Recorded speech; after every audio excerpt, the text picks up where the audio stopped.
Hi, lovers of education, teachers, school owners, educators. Happy New Year and welcome to spring term. Second term, as the case may be, we pray that this term will be one of the best. This 2025-2026 academic session, yes. Now, what are your goals for this term? What are your expectations for this term? Talking to teachers, school owners, and to educators, yes, you should have mapped out goals, plans for this term. Yes, I know you've done that. Some of you have done that already for first term, and these are our expectations for first term or for the academic session. Yes, but you still need to have plans for second term. Now I'm going to break it down this way. For instance, you tell your children, talking to teachers, tell your children in class as they come, you welcome them, you smile at them, you're happy to see their faces. We talk about, yes, their holidays, Christmas, how they celebrated the Christmas, the New Year. Yes, you talk about all that. They should share, they are expected to share their experiences, where they travel to, how they had fun, all of that. And yes, after the welcome address, you now go to the main business. Telling them that you are not expected to be in one spot. Just like when a child is given birth to, the child begins to grow. As the child takes in milk, breast milk, the child begins to grow. The child learns to sit, stand, crawl, and start working and talking. So does the child remain in one position? No. It means that something is wrong. If a child should remain in one particular position, no growth, nothing, there's something wrong. So it's the same thing with each and every one of us. So as a child, we've done first step, yes. Maybe some of you are struggling with your lettering, your numbers. Now, second term, you should step up, right? Yes, we need to step up. Those of you that were struggling with reading, maybe you were in group C, not really doing very well. Now you need to move to group B or A. You need to do better. If you're in B, you need to go to A. If you're in A, you need to maintain that A plus. You need to be an A class student in reading or pupil. So these are things you need to tell them. You can't remain in one position. If you're the type that you don't know how to tidy up your things, you don't know how to take care of your things, you need to learn that at the second time because we are preparing you for the next class as you're growing so that you can get better and be ready for the next class come the new session in September. So you need to talk with your children, in class. For school owners, you need to talk to your staff, prepare their minds. Do it. How can you improve? How do you want to make your lesson more interesting this time? Is it business as usual?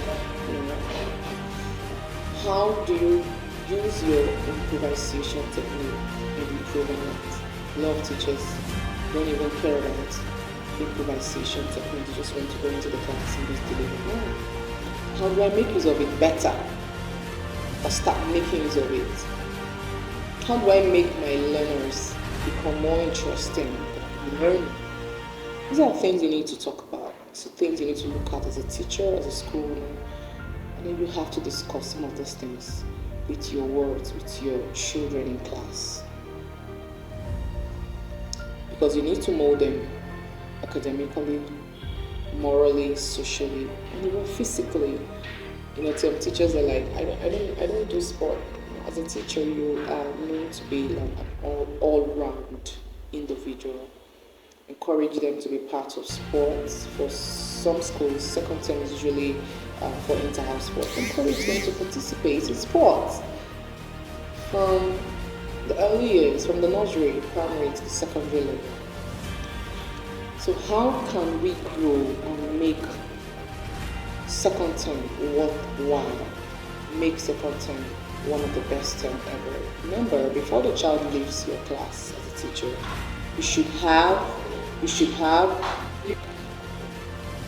So you need to look at it in a way that at the end of an academic session, the child leaving my class is ready for the next class, is ready to be a responsible individual at home and in the society. A child should be prepared mentally, physically, morally, and otherwise.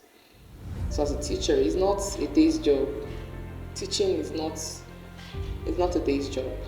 It's something you need to plan. It's not a field where you just venture into and do whatever you like, because you're molding lives.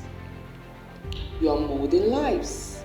So learn to prepare as a teacher before going to the class. Excuse me.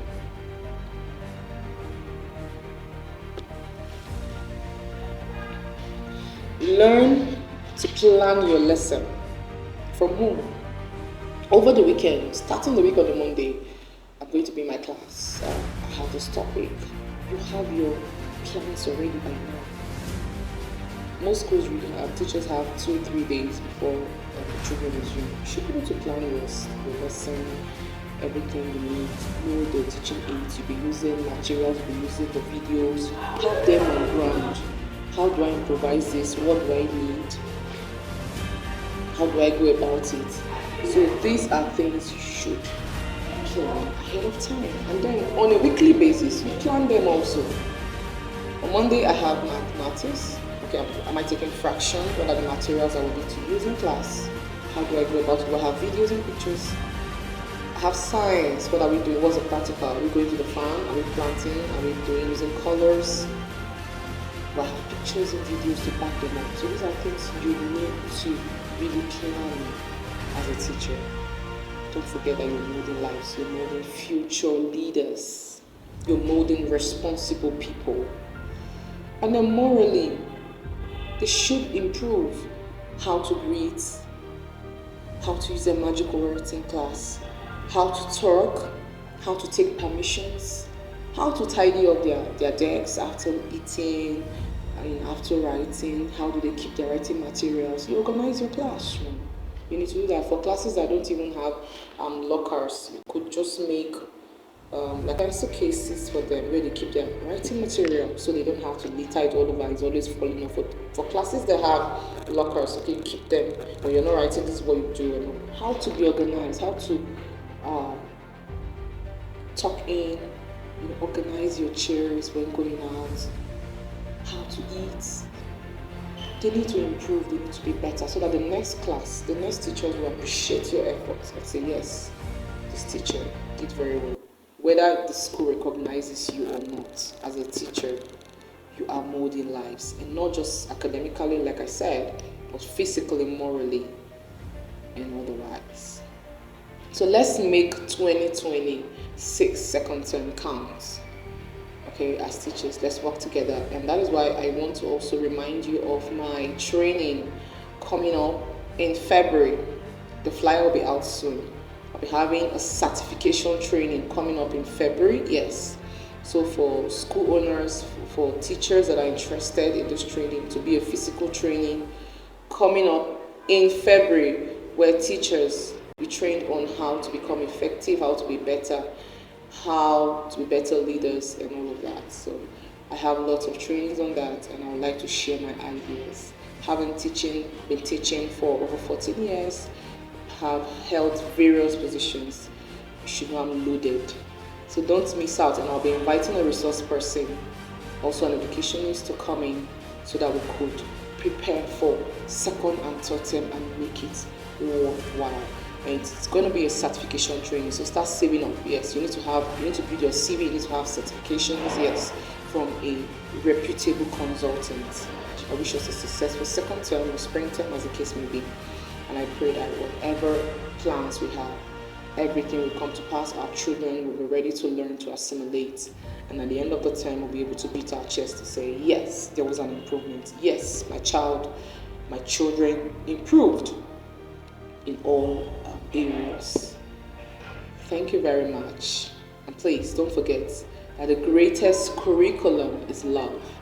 Love yourself and show love to your children and people around you. Have a wonderful term. This is Teacher Faith. Bye.